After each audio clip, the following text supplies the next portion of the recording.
sommes ici à Bonépoupa, dans le département d'Unkam, région du littoral. En plein cœur de ce relief verdoyant, se dresse majestueusement la ferme Bioranzo, sur une superficie de plus de 105 hectares. Au sein de cette ferme, qui épouse l'ère du temps, l'on y pratique plusieurs activités, à l'instar de l'élevage des poulets, des poissons, des lapins. Ce vaste espace offre aussi la part belle à la culture de certains fruits tels que l'ananas, la pastèque, les mangues, avec en bonne place la production de la banane plantain et le piment. À l'occasion d'une journée porte ouverte, la ferme Bioranzo a donné l'occasion à de nombreux visiteurs du Cameroun et d'ailleurs d'apprécier les merveilles de ce projet avant-gardiste.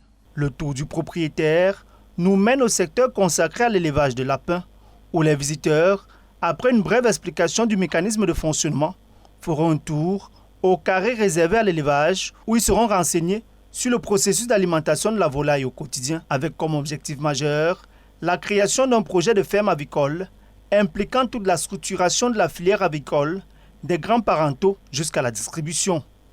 Très tôt à 6 heures du matin, nous commençons par nourrir avec de l'aliment composé du maïs, soja, poisson et d'autres éléments tels que les vitamines. Nous n'utilisons pas des produits vétérinaires mais des produits bio tels que le l'ail, vinaigre de cidre, l'aloe vera et des produits comme l'écorce jaune contre la salmonellose.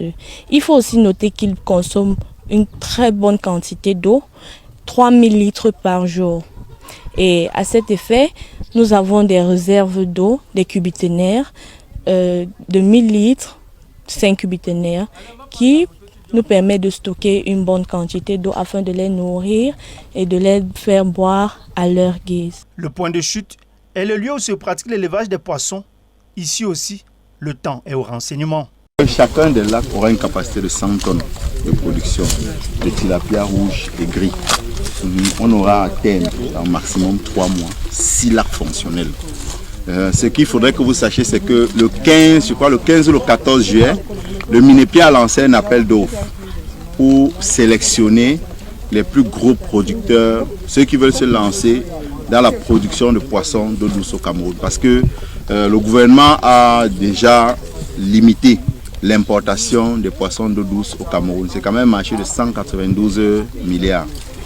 Donc, il y a une shortlist qui est sortie le 8 janvier de 39 opérateurs qui ont été sélectionnés. Nous sommes le 17e dessus. La ferme Bioranzo est un projet futuriste au cœur du développement local, vecteur d'un écotourisme résolument tourné vers l'avenir. Je salue vraiment cette initiative, parce que très peu d'investisseurs ont pu faire confiance à ce type de projet. Et là, je salue le grand frère d'avoir pu penser à ça et puis je vois en lui un très grand développement. La singularité de cette ferme, c'est son architecture moderne qui répond aux exigences de la biodiversité. Vous voyez toutes les différentes fermes qui sont placées de part et d'autre. En réalité, l'objectif, ce n'est pas seulement de vente, de produits et de vente, mais il faut respecter la nature. Donc tous les déchets issus de ces fermes doivent être orientés. Donc les fermes ont été conçues avec un système de regard et de collection de déchets. Tous ces déchets doivent se retrouver dans ce bac. Donc les déchets étant ici, formant déjà un mélange homogène, ils doivent se retrouver dans ce réacteur. Comme il vous l'a dit, c'est un réacteur de 50 mètres cubes. Ça va loin en profondeur. La ferme Bioranzo est une référence au Cameroun avec ses 10 hectares de bananes plantain, 10 hectares de piment, 3 hectares pour la pisciculture, 5 hectares de tomates, 7 hectares d'ananas et 10 hectares de pastèques. La ferme a opté pour une production biologique pour préserver d'une part la santé des consommateurs et l'écosystème d'autre part. Les productions sont diversifiées.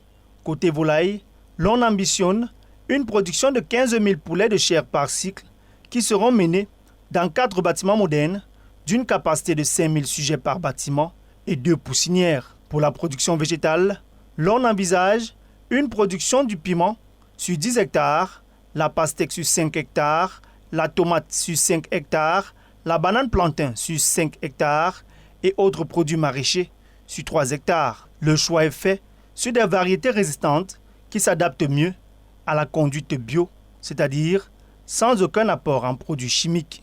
Les visiteurs qui s'y rendent ne manquent pas l'occasion d'immortaliser ce moment féerique teinté d'exotisme.